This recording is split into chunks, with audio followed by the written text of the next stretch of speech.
Olá, bom dia.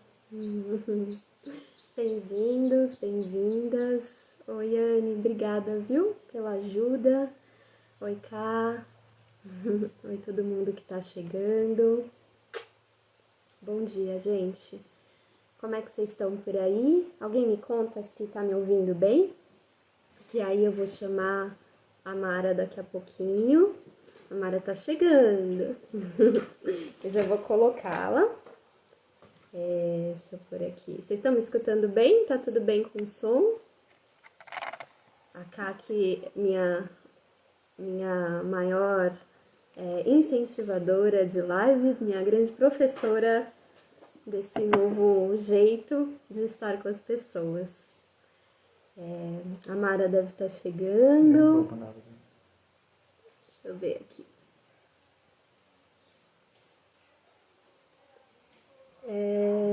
Ela tem que pedir para participar. Obrigada, Anne.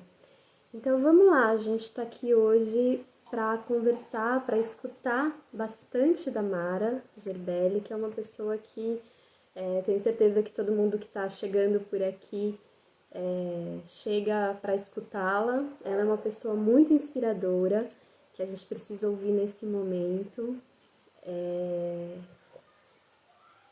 É alguém, ela está tentando entrar, e a vontade de falar com ela é muito porque o Pedro, meu filho mais velho, estuda no Pandavas há um ano, e um pouco mais de um ano. E quando eu conversei com ela, né, eu falei, Mara, vamos falar com as pessoas.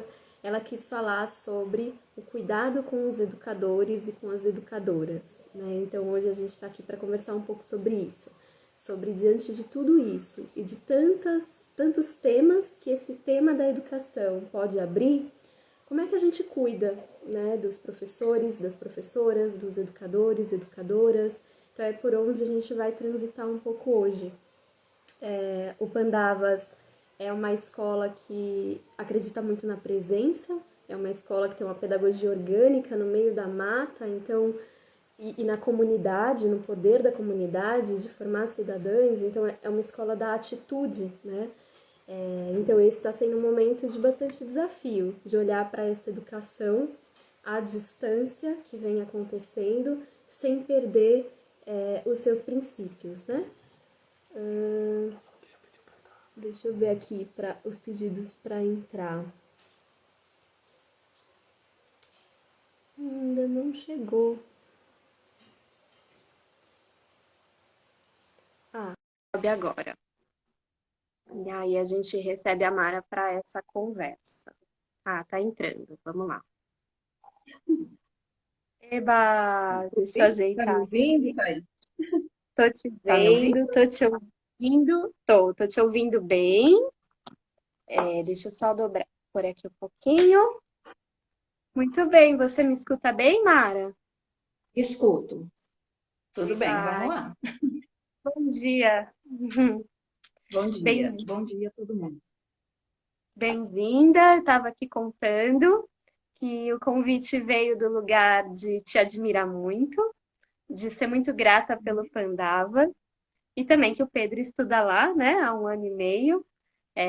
E aí que quando eu falei com você, de você trazer sua voz nesse momento, você quis, escolheu falar sobre o cuidado com o educador, o cuidado com as educadoras, né?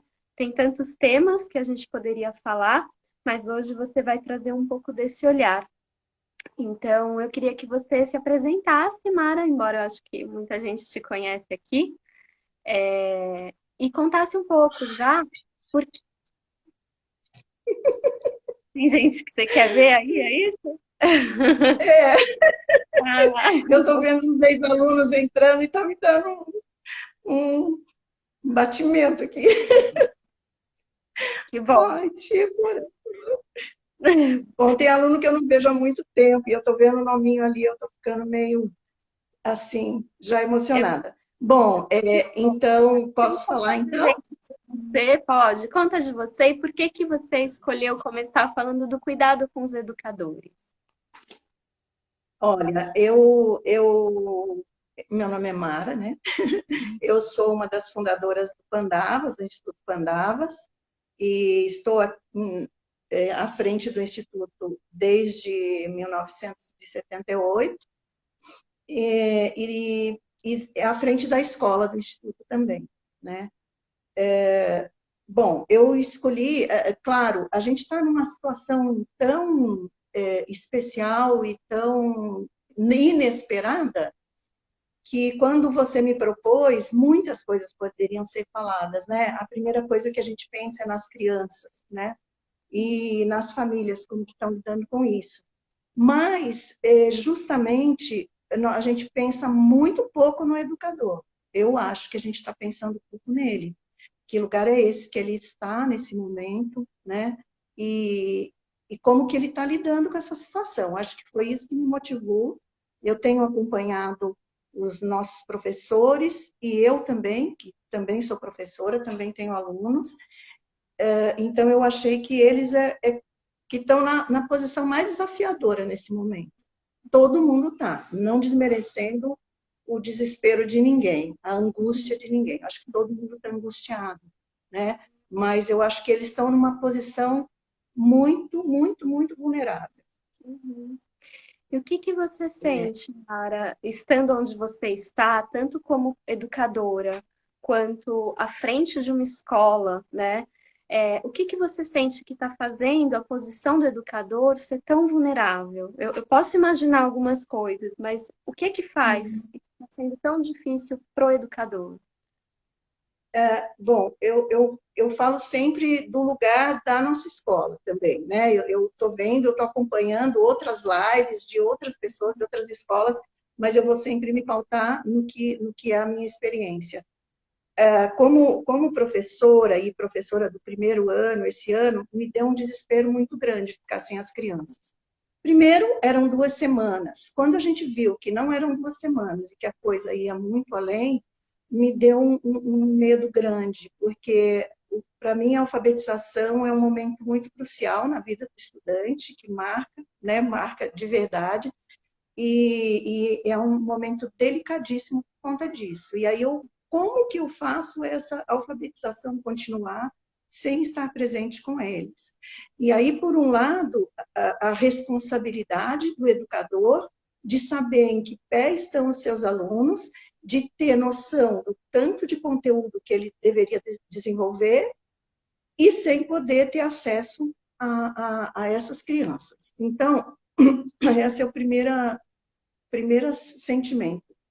Depois, quando a gente vê que não tem jeito, que a coisa vai demorar, nós começamos a buscar caminho. E aí a gente vê, a gente começa a acessar as famílias, né? Porque são os que estão com essas crianças. E, bom, eu começo a falar, você pode me interromper, porque eu vou me empolgando e Pode pode me ir. interromper. Tá. E aí, os educadores, eles ficaram numa posição que eles têm que cuidar dos seus alunos, que é o que realmente importa, né? O que importa é essas crianças, esses adolescentes que nós temos que proteger, que nós temos que cuidar, e essas famílias, que também estão numa situação difícil. O professor, por outro lado, também tem família, também tem seus filhos que estão em casa e precisam de atenção. Então, o trabalho do educador ele ficou assim agigantado, porque ele tem que pensar nas famílias, como orientar as famílias, como orientar, que tipo de orientação dá para as crianças para não sobrecarregar, e ao mesmo tempo ele tem que administrar a sua própria crise, né? O medo, alguns com familiares doentes, o medo de se expor também, e cuidar dos seus filhos, né? Então, a gente ficou numa situação, a gente está numa situação bastante inesperada para todo mundo. E aí, o que, que a gente tem que fazer? Né? A gente tem que buscar os caminhos melhores para não pressionar mais essas crianças. E aí eu acho que o educador ele está nessa situação aí. né? No meio desse caldeirão fervendo, e ele é o ator principal desse caldeirão, porque os pais esperam deles uma orientação, né? E os filhos precisam deles também, e vamos lá, e é isso. E você sabe, Mara, eu tô te ouvindo, eu me lembrei, a gente fez um evento na semana passada e tinha alguns educadores, né? E aí as famílias, isso que você está dizendo, as famílias esperam do educador, então o educador tem que apoiar as famílias, precisa cumprir o seu papel em relação às crianças e os jovens, né? E aí eu fiquei impressionada, Mara, com o senso de responsabilidade, assim, eu vou contar o que aconteceu, né, para todo mundo entender. Veio uma pergunta das famílias, né, de como é que a família dá conta de orientar o estudante, né, o filho, a filha, a sentar, a ter autonomia para o estudo, a viver esse momento. E aí, as educadoras que estavam presentes, e o educador que estava presente, todos dizendo assim, não, não, não, né? Meio que assim, esse é nosso papel, né? A gente está cuidando deles, né? Então, por um lado, as famílias, eu vejo que tem algumas famílias super preocupadas no sentido de que, poxa, eu não posso deixar de cumprir a minha parte, né?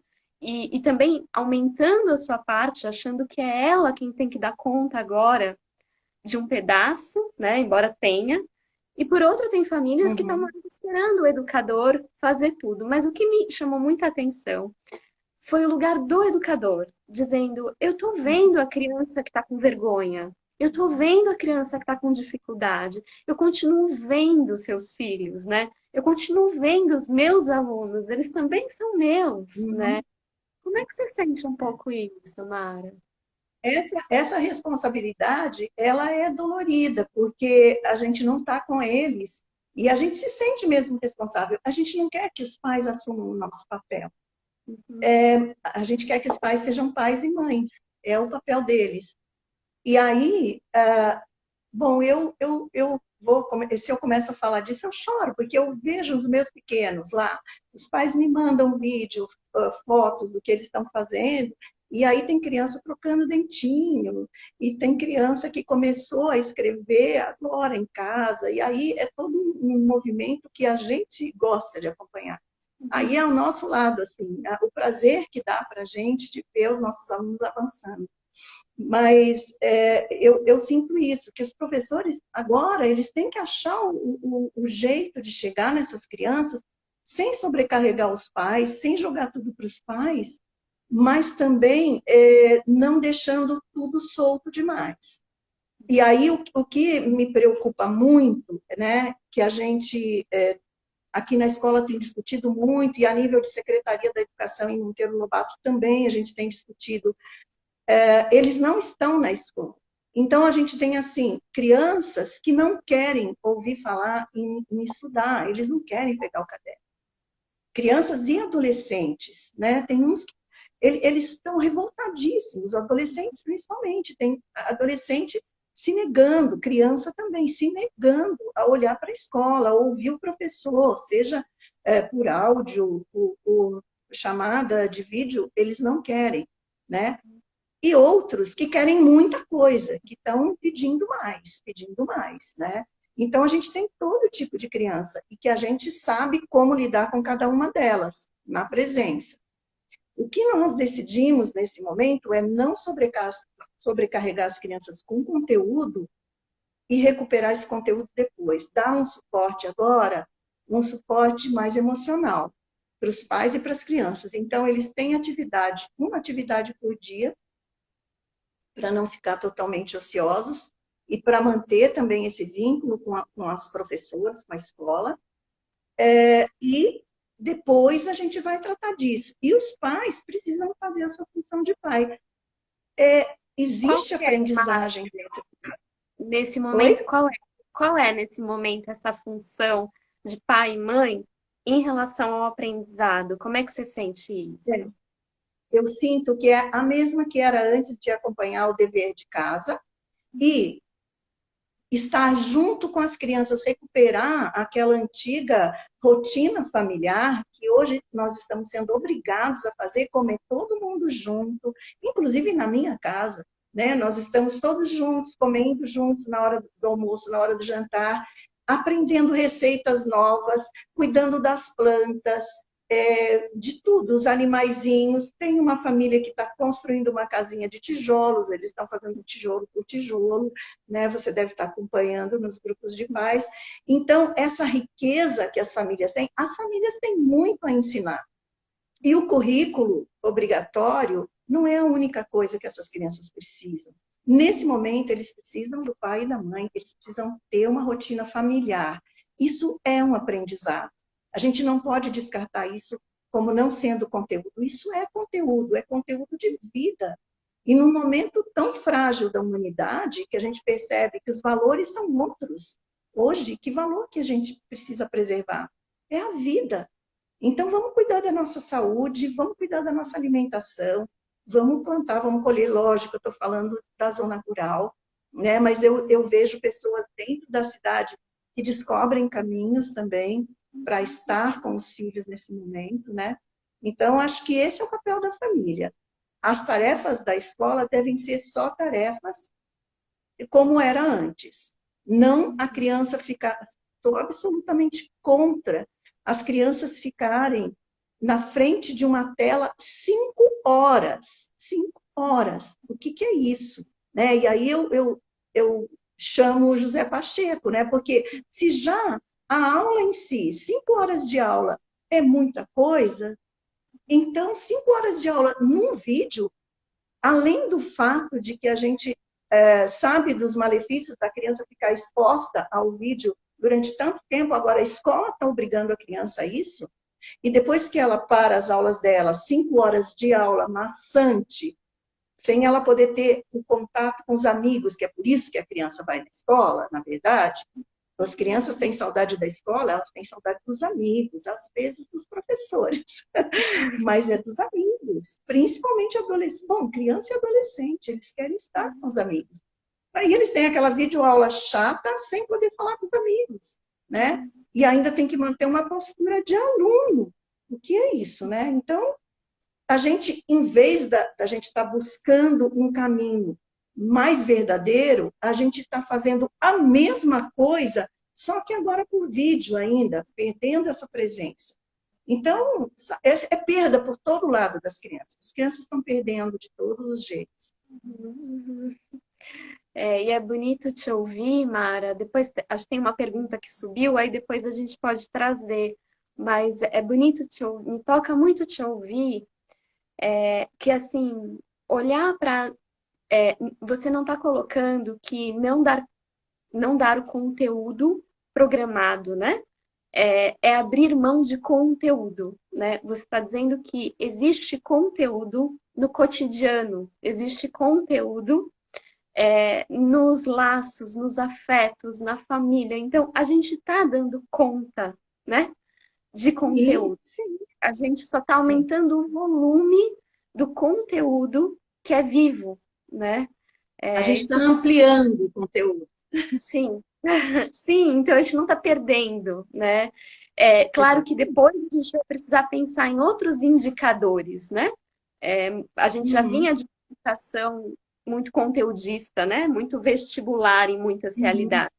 Eu acho que uhum, é uma grande oportunidade de repensar indicadores de vida, de uhum, sucesso, de aprendizado. Mas nesse momento, sem olhar para os indicadores, a gente está só aumentando o conteúdo, né? E aí me uhum. vem, eu até conversei com você, né? Tem aquele livro da Fátima Freire, do Quem Educa Marca o Corpo do Outro. É, E aí me vem isso, sabe? Quando você traz a tela e quando eu vejo o Pedro na tela, né? Como é que você tem olhado isso, Mara? Que marcas a gente está deixando, ou que marcas o educador pode deixar nesse momento no corpo das crianças, já que a gente está longe e que o dia a dia já está deixando muitas marcas dessa crise, né? Uhum, Então, uhum. a Fátima Freire fala do corpo como sujeito no aprendizado, né? No processo de Uhum. aprendizado. Como é que se É, faz isso hoje? é, então, eu entendo que quando ela fala isso, ela está falando do afeto, de quanto que o educador e os pais afetam a nossa vida, nós sabemos disso, a nossa personalidade, as lembranças que a gente traz, os cheiros, as músicas, tudo isso nos afeta e marca o nosso corpo. Eu acho que nesse momento, o que a gente mais pode marcar o corpo dos nossos alunos, crianças e adolescentes, os adolescentes, a gente não pode deixar de pensar neles, é o respeito. É o respeito por esse momento que eles estão vivendo. Porque eu sou idosa, sou grupo de risco. Eu já vivi uma vida, com o que eles vão sonhar? Com o que eles sonham? O que eles têm de estímulo? Então, se a gente ainda ficar pressionando eles com essa questão de conteúdo de currículo, gente, nós estamos fazendo, continuamos errando, a gente não está buscando novos caminhos. Onde, em que livro, em que escola de pedagogia você pensou numa epidemia dessa, que a gente não pudesse sair de casa? Então, não existe uma receita para isso. Nós temos que criar, a gente tem que ter esse olhar sensível, essa escuta dos nossos filhos, dos nossos alunos, dos meus netos.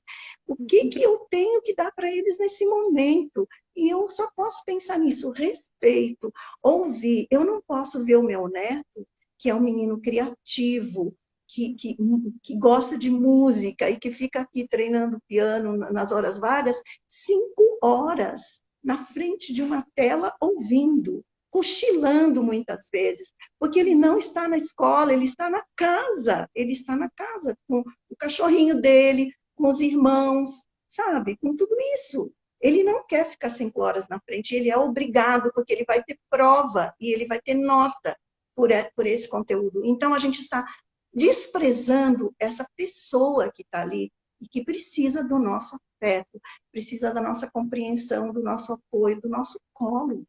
É isso que a gente tem que dar para eles. Família e escola, sabe? Nossa, me dói. Também, também. Também me dói, também me arrepia, também faz muito sentido para mim. E acho que esse é um dos motivos, sabe, Mara, que eu te disse, vem falar para mais gente, sabe? Porque eu acho que são momentos assim também, onde vozes da desconstrução, né, precisam se chegar mais longe, né? Então, o que você está falando com certeza toca muita gente, me toca.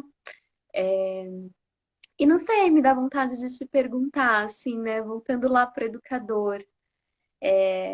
Isso também acontece com os educadores, né? Claro que falar das crianças e dos jovens é diferente, mas como é que você tem cuidado dos educadores? Porque uma das coisas que sobe aqui nas perguntas é as escolas têm medo, né, de que as famílias tirem seus filhos das escolas, né?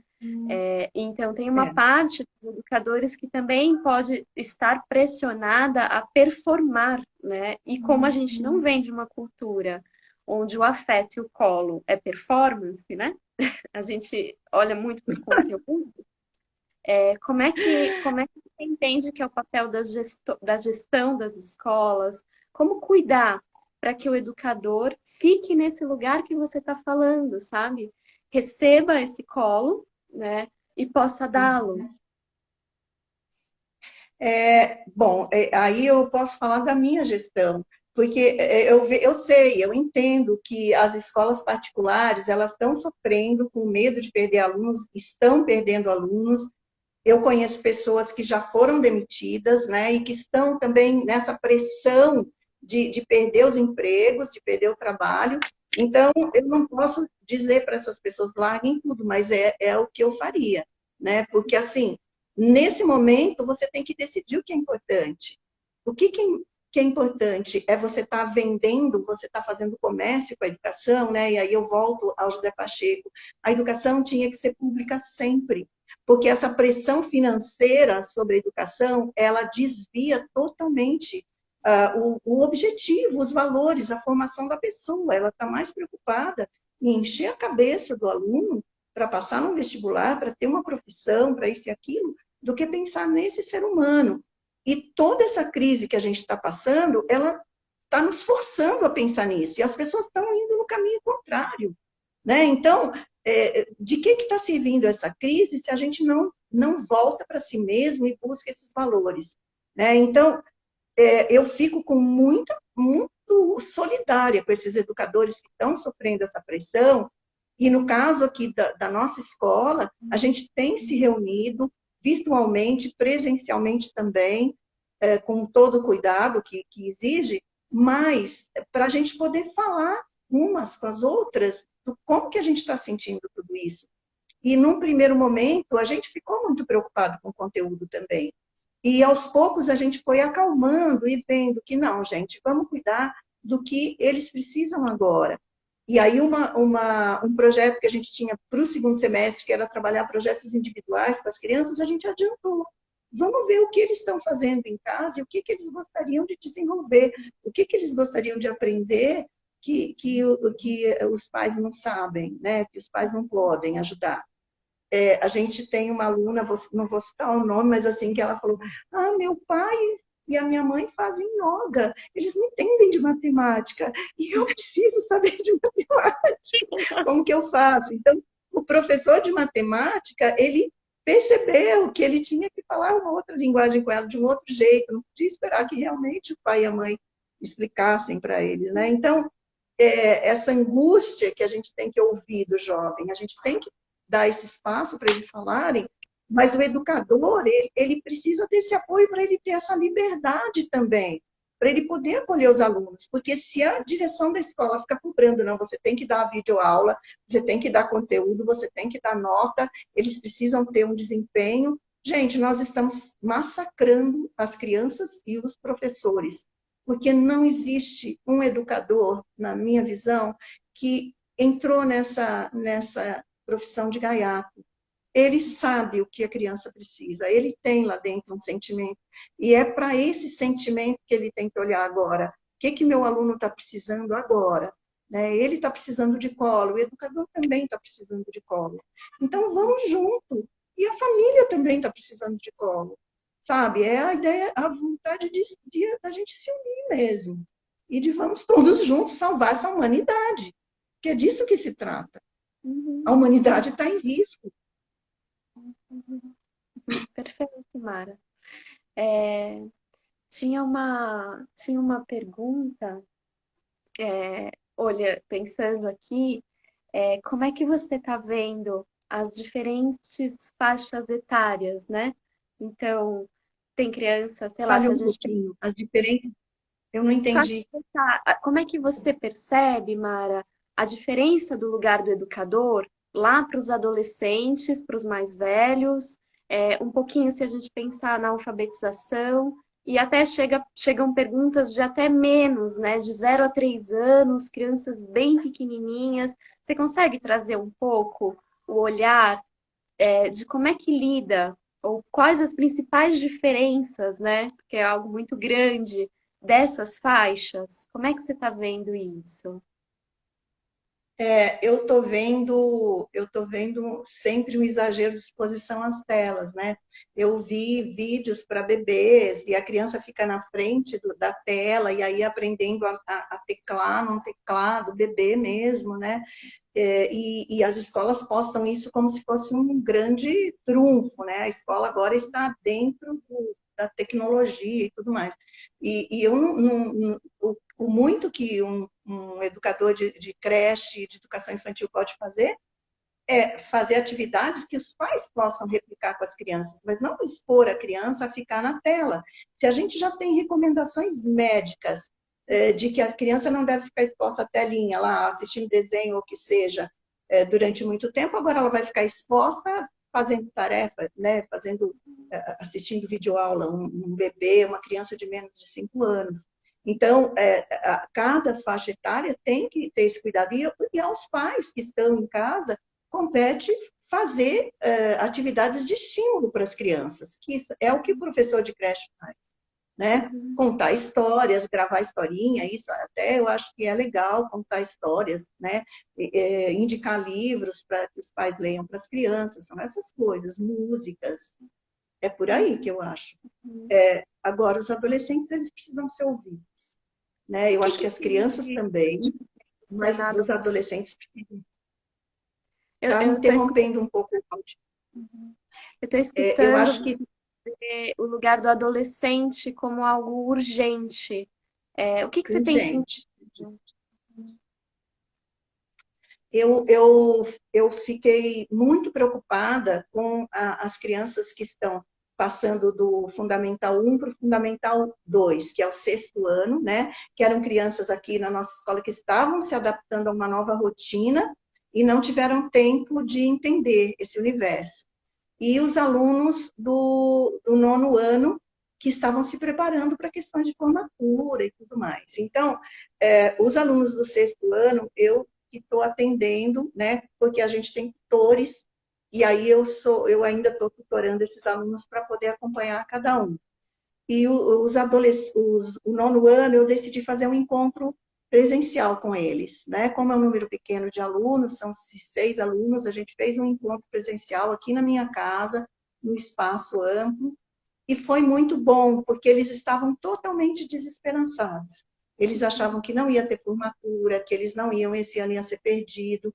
E aí nós conversamos, ouvimos, pensamos em possibilidades para a formatura deles, como que a gente poderia fazer, porque todos os anos eles fazem uma viagem. Eu falei, não, viagem provavelmente não vai dar, então vamos pensar num almoço com as famílias, vamos comemorar de um jeito legal, mas né, não vai deixar de ter essa formatura, a gente vai celebrar esse momento, que é um momento de passagem deles, né? Então, eu senti que essa turma já se sentiu mais acolhida, mais ouvida e começou a se animar, inclusive, para estudar, porque alguns não estavam estudando nada, né? E agora eu vou marcar um encontro, já marquei um encontro com a turminha do oitavo ano, que é um grupo que está muito revoltado, são 5 também crianças, mas 3 meninas estão muito revoltadas. Eu vou me encontrar com elas e vamos ouvi-las, né? Vamos ouvi-las, elas estão se negando a ter contato também via telinha, elas estão bem rebeldes. Então, vamos ver como é que a gente vai conseguir lidar com isso. É isso que eu estou encaminhando, fazer esses encontros presenciais com cuidados, né? Cuidando da questão higiênica e tudo mais, mas a gente não tem tantos alunos, então a nossa realidade é privilegiada também, né? Porque a gente não tem turmas de 30 alunos, as nossas turmas são pequenas. Então, acho Mas que esse espaço. Oi. não, eu ia dizer que assim, tem, não tem tantos alunos, né? Mas então a estratégia em si poderia mudar de escola para escola, né? Porque tem Ah, escolas que têm. claro. Mas a premissa que você traz, Mara, esse lugar do afeto, esse lugar da escuta, né? Esse lugar da não descontextualização da educação, que é, eu estou vivendo uma crise, um trauma coletivo. Como é que eu vou descontextualizar isso e olhar apenas para um conteúdo, né, de conhecimento cognitivo? Então, essa premissa, embora outras escolas não possam, talvez, trazer seus educandos, né, pela quantidade, essa premissa é inspiradora, né? E o que eu estou escutando sim, como a gente sabe, toda educação é política, né? E ser um ser político é também estar inserido no que acontece no mundo, e o mundo está trazendo marcas e limites e mudanças e desordens. Então, o que eu escuto é escutar o como essas desordens estão chegando nas crianças e chegando nos adolescentes, garante com que você não perca o vínculo com eles, né? E é bonito você dizer, eles não estavam estudando e eles voltam a querer estudar na hora que você escuta essa desordem dentro deles. Acho que isso é uma coisa que me toca muito. E a segunda é a importância dos rituais, né? Imagina, eu nem tinha pensado o que é não ter uma formatura, né? Uma viagem de formatura. Então, como substituir rituais que são importantes e que agora precisam acontecer de outras formas, né? Eu acho que é a partir do momento que você respeita o sentimento deles, né, e que você também acolhe, entende que eles estão sofrendo e que é grave esse momento, eu acho que eles têm uma resposta. Fala, bom, alguém está me ouvindo. Então, né, eu posso sofrer, eu estou sofrendo, é de verdade esse sofrimento, mas tem saídas. Vamos buscar saídas juntos. né? Eu acho que é esse um pouco, de dar um pouquinho de esperança, né, para eles, para não ficar esse mundo cruel aí, né? Que vai ser, né? O que Uhum. vai ser? Que profissão vai existir daqui, quando eles estiverem adultos, né? Então, é um pouco por aí. É, Agora, não pode fala, falar, pode falar. não, pode falar. Uhum. Eu queria falar um pouco da relação com as famílias, né? Que assim como a gente tem que ouvir as crianças, a gente também tem que ouvir as famílias, porque a situação de um pai e de uma mãe que não tem a menor vocação pedagógica, né, de repente se vê numa situação meio pressionada de ter que obrigar seus filhos a estarem ali estudando. Então, aí eu acho que é o momento ideal para a gente se aproximar das famílias. E uma das coisas que eu tenho sentido como positiva dessa situação, né, se é que há alguma coisa positiva, tem que ter, né, é, é o fato da gente estar entrando nas casas, né? A gente está entrando através da nossa fala, através dos vídeos que a gente faz com as crianças ou para as crianças, e tá ouvindo os pais, o que que eles trazem. Olha, eu mandei tais coisas essa semana, foi bom, eles curtiram fazer, não curtiram, que dica vocês me dão, o que que é gostoso para eles fazerem, como eles se sentem bem fazendo. E essas famílias se tornam nossas parceiras, né? Que a gente já tem um trabalho no Pandavas de muita parceria com as famílias, né? Você é prova disso, né? Tantas outras famílias que estão junto com a gente no trabalho. Eu acho que esse momento é um momento riquíssimo para a gente estar mais próximo. E é uma coisa que as professoras têm falado, né? Olha, eu tenho conseguido conversar toda semana com a família das crianças para saber como ele está, o que, que a criança está fazendo, o que, que ele gosta, o que, que não gosta. E está trazendo essa proximidade, esse vínculo que não é perdido com a ausência física, né? O meu grande medo inicial foi, vamos perder o vínculo, né? Que não tinha pouco tempo, tivemos pouco tempo com as crianças, né? Para criar vínculos. E agora esse vínculo ia se perder? Não, estar junto com eles através das atividades que a gente manda é manter o vínculo. E uma coisa que eu queria falar também, que é muito bonita, que me aproximou bastante das crianças, foi a ideia de escrever cartas para eles, né? Como eles estão em processo de alfabetização, a correspondência via carta é uma coisa física, né? Não é digitado, não é WhatsApp, e eles recebem uma cartinha e eles mandam uma cartinha produzindo uma escrita dentro do que eles sabem fazer, com desenhos, com carinho que vem através da carta. A carta é um carinho. Quem se correspondeu em algum momento da vida sabe disso. A diferença que é um WhatsApp, a diferença que é uma carta. Então, Uhum. essa forma de comunicação é uma coisa que fica. Ele pode pegar essa carta e ler em outros momentos. Ele sabe que eu vou estar recebendo o carinho dele nessa carta que ele está mandando, com os desenhinhos, com as coisas dele. Então, acho que tem uma intimidade que a gente cria aí, que até não acontecia na escola, né? E na escola está junto todo dia, acaba passando despercebido esse contato mais direto com cada um. Então, acho que eu vejo essas coisas como positivas. Positivos. Uhum. E eu tenho um grande amigo, eu não sei se ele está aqui, ele é amigo, sócio, mestre, para mim é o Gustavo Prudente. Ele fala muito isso, ele diz, eu acho que a gente está indo de um lugar de cultura de cordialidade para uma cultura de intimidade, né? Porque a gente sempre foi cordial. Uhum. Tudo bem, como é que você tá, né? E agora esse contexto e essa imagem que você traz, Mara, de entrar na casa, né? Eu atendo online, né? Então eu também, eu olho meus pacientes na casa deles, né? Tem um lugar muito mais íntimo, né? Que é mais vulnerável, que passa por mais erros também, né? Inclusive da tecnologia. Então, esse lugar de estar permeado pelo outro, sabe? O tempo todo, né? A gente está se misturando mais, embora afastados, mas a gente está mais misturado. E acho que isso tem sim esse lugar de criar intimidade, e a intimidade leva ao compromisso, ao querer ser importante para você, né? Leva ao vínculo. Então, isso eu tenho sentido também. Também trazendo uma referência aqui, a gente aqui em São Francisco, não sei se a Carol tá aí ainda, né? A gente abriu um jardim, né? Uma escola associativa, que teve menos tempo de aula e mais tempo de quarentena. Então a gente também está muito frustrado de falar, nossa, a gente queria as crianças juntas.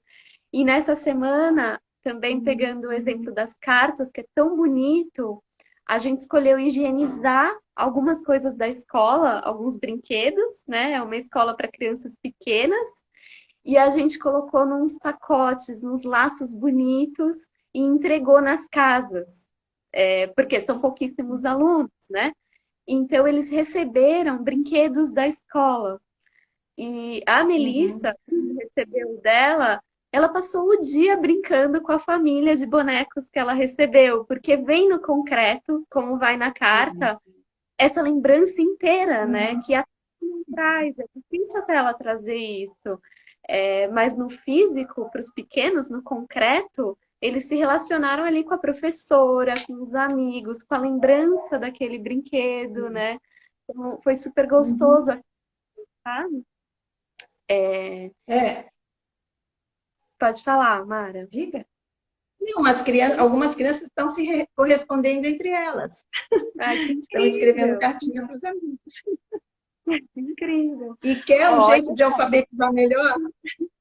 pois de perceber o mundo, traduzir o que está acontecendo, né? Interpretar, enfim. A gente tem uma questão de tempo aqui, que é um tempo onde a live precisa acontecer para não perder depois. E tem várias Uhum, perguntas que chegaram. É, tem um monte, eu vou ver se eu trago algumas aqui, mas talvez uma delas, duas delas, falam sobre a educação e o capitalismo, ou a educação e a cultura vigente, vamos dizer assim, né? O sistema vigente. E como é que essas coisas estão se relacionando, qual o link entre elas, e, enfim, o que é que você pensa um pouco sobre isso? Acho que você trouxe já um pouco, mas queria ver se tem mais algum recado. olha, é muito difícil falar disso, porque a gente está num momento político complicadíssimo, né? E eu vejo que, assim, não se fala na educação, né? Se fala na economia e se fala na saúde. Eu não escuto ninguém falando sobre esses alunos que estão perdidos. A única coisa que é, assim, uma nota, né, abaixo de zero do nosso país é que a questão do Enem, que é outro momento, o adolescente que está terminando o ensino médio e vai prestar o Enem, como que ele está nessa situação, que é o outro gargalo aí, é o outro momento de passagem. E que o Ministério não quer alterar a data do Enem, e eu sinto nisso uma pressão para que as aulas voltem, né? Porque é essa a proposta do nosso governo. Então, o que está pegando, o que está importando aí? É a questão do dinheiro, é a questão do capital, é o que se fala todo o tempo, as pessoas estão ficando desempregadas, as pessoas precisam trabalhar, mas por trás disso está o capital, né? E aí eu acho que não dá para a gente entrar nessa questão. A escola, e repetindo, a escola tinha que estar desvinculada de governos, né? Ela tinha que estar desvinculada de mudança de governo, de política partidária, né? Tinha que ser uma política pública que permanecesse. A cada vez que muda o ministro da Educação, a gente tem uma confusão na educação. A gente estava estudando a BNCC, todo mundo preocupado em aplicar a BNCC, e aí, agora? Né? O que essa BNCC está trazendo de produtivo para nós? Tudo que nós estudamos. De que está servindo? Serve muito mais a nossa sensibilidade do que todo o conhecimento adquirido. É a sensibilidade de olhar para cada um para o outro, como ser humano. Né? E o que nós precisamos nesse momento? O que é mais importante? Então, se a gente não mudar a escola agora, eu sinto muito, mas eu acho que a gente não muda mais. Né? Se a gente não conseguir olhar, por mais que a escola seja um negócio também, eu entendo que se nós mudamos o foco desse negócio e a família começa a entender, é lógico que muitos não vão aceitar, muitos querem aquela escola que prepara desde a educação infantil para o vestibular, né? Mas eu acho que tem que ter escola para todos, de todo tipo, a gente tem que ter escolhas, né? Mas eu sei de educadores que são angustiados, porque eles não conseguem fazer essa mudança, né? Então, é um momento que é tudo ou nada. Se a gente não aprender agora, vai ficar muito mais difícil da gente mudar. A escola vai voltar depois da crise, vai voltar igual ou pior, porque aí vai achar que quer recuperar aquele conteúdo de uma forma massacrante de novo, né? Então, E aí, Mara, te ouvindo, me vem também, acho que o nosso papel, né, como famílias, e como gestores, né, de escola, enfim, também vai passar por sistematizar tudo isso, né, criar relevância para essa experiência, relevância sistematizada, documentada, sabe? Eu fico me perguntando como é que a gente vai levar tudo isso que você está trazendo e que está acontecendo pulverizado, né? Mas essas angústias, como é que a gente pode se unir para de alguma forma trazer isso, dar voz para tudo isso, dar visibilidade, né? Para que a gente não volte cada um aos poucos para onde estava antes, né? Então eu sinto que é um momento também de bastante de encontrar os nossos grupos, né? E dentro desses grupos produzir bons conteúdos, produzir sistematizações que dialoguem com o governo, que dialoguem com sociedade, para que também a gente não fique apenas nas nossas experiências, né?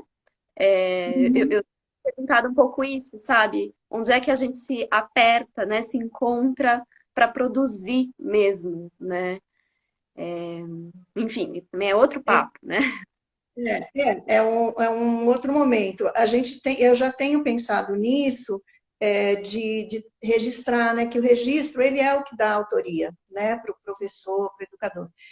Lembrando Madalena, já que você lembrou a Fátima, a Madalena, que é muito dessa coisa do registro, da autoria, né?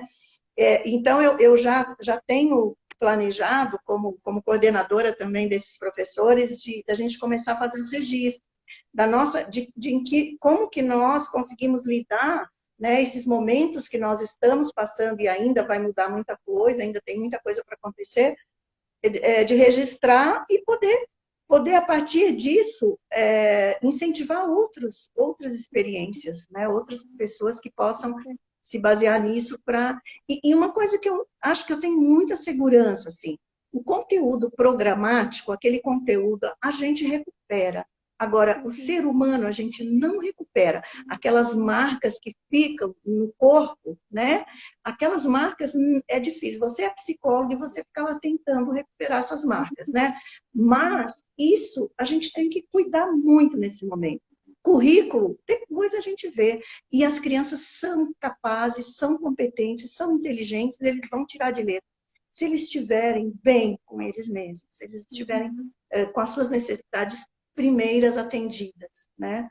Então, eu não tenho medo disso, eu não tenho medo do conteúdo, sabe? Eu acho que ele vem de alguma forma. A gente vai achar um caminho para recuperar isso. E a gente é muito mais resiliente do que a gente pensa, né, Mara? A gente às Com vezes passa por certeza. momentos difíceis e depois eu tenho escutado o Alexandre Coimbra falar muito isso, baseado em outros autores de resiliência, né? Mas ele diz, a gente diz, Uhum, não sei como eu passei por aquela fase, se não fosse tal pessoa, eu não teria passado.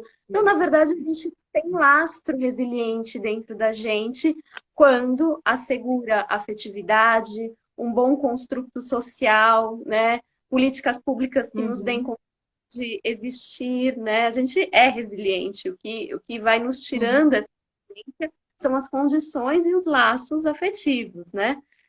Então, uhum, uhum, tem como ser humano, né? Que depende do social, óbvio, mas que está na gente também, né? uhum. E daí tem uma pergunta e depois eu queria fechar com uma fala final sua, assim, um recado final, se você puder. Eu tenho uma pergunta de um grande amigo que é pai, é educador, ele é um educador incrível, o Léo. O Chiro faz um trabalho com masculino, enfim. E ele diz assim: quais que são as dicas para os pais que têm filhos em escolas que não estão com esse diálogo estabelecido? Então, acho que você pode depois fechar olhando um pouco para o educador, né? Mas pensando ainda nas famílias, Que dica você daria, Mara, para pais que têm essa visão, de alguma forma, mas estão pressionados, né? Pelo volume de atividades, enfim. Eu entendo que os pais têm que falar disso com a escola. Por mais que a escola queira tapar os seus ouvidos, eles têm que falar disso, porque a escola age dessa forma porque ela entende que os pais cobram isso. A escola só muda se os pais mudarem a sua postura também. Então, enquanto os pais acham que o filho tem que estar massacrado de conteúdo racional e tudo mais, a escola não vai mudar. Se ela não vai mudar porque ela tem medo de perder cliente, né? Se ela vê que a clientela está mudando e que os pais estão buscando outras coisas, a escola tem que mudar, porque ela não quer perder cliente, certo? Então, a relação comercial pode não mudar, mas ela vai mudar a forma de trabalhar com os alunos, né? Então, acho que isso, sei lá, que coloque aí um orientador educacional que tenha um perfil de acolher os alunos, de conversar com os alunos, de ouvir suas crises, de validar que o adolescente e a criança estão sentindo, né? Eu acho que tem meios de uma escola particular também fazer isso, atendendo a esse lado mais humano das crianças, né? Mais afetivo. Se os pais não cobrarem, não muda, não muda, porque ela está a serviço do capital aí, né? Ela está a E me serviço do dinheiro que entra.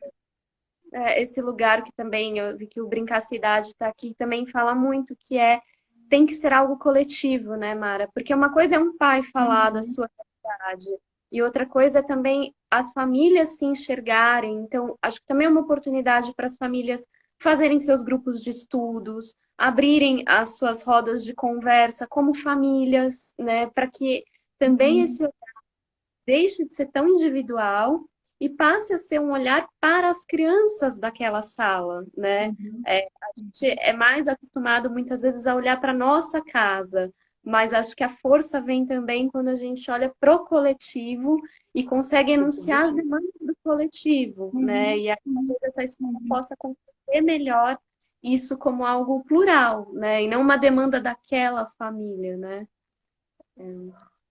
Muitas vezes o pai e a mãe ficam calados porque eles acham que todo mundo pensa igual, mas quando uma voz se levanta, outras se agregam a ela, né? E aí, constitucionalmente, a educação, lá está na Constituição Federal, a educação é um dever da família, da escola e do Estado. Então, são atores que têm que estar em grupo, tem que estar junto, tem que formar um coletivo. É isso que eu sinto, é isso que eu penso, é isso que nós tentamos fazer aqui. Ser cada um dentro do seu papel, mas todos pensando junto no que é melhor para as crianças, para os Perfeito. adolescentes e para os estudantes em geral. Mara, a gente Eu estou tem. aflita agora com o tempo. É o quê? Eu estou Tá aflita com afim? o tempo. É, a gente tem 4 minutos para uma mensagem sua, assim, para como você quer encerrar, né? Contornar essa conversa.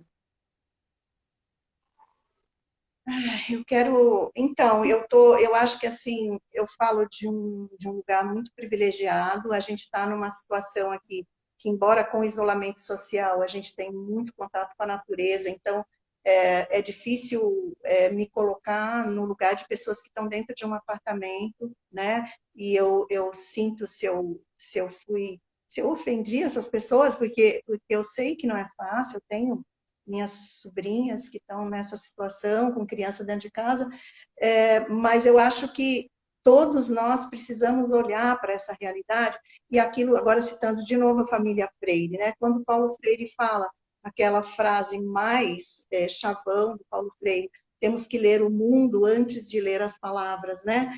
Esse ler o mundo antes de ler as palavras não se trata só da alfabetização, se trata do tempo todo. Então, vamos olhar para esse mundo, o que ele está nos dizendo, e vamos ler esse mundo, e vamos traduzir, vamos buscar o que ele quer nos dizer. Né? Se essa crise veio, foi criada ou não foi criada, se tem poderosos que estão manipulando isso, para a nossa vida, o que isso nos ensina? O que essa realidade de hoje está falando para nós? Ela é ruim para todo mundo. que a gente vai tirar daí, que caminhos nós vamos trilhar e que momento é esse que a gente pode transformar, né? Vamos transformar isso e vamos buscar o que realmente interessa. Hoje nós estamos falando, o maior valor é a vida, e não há como discutir isso.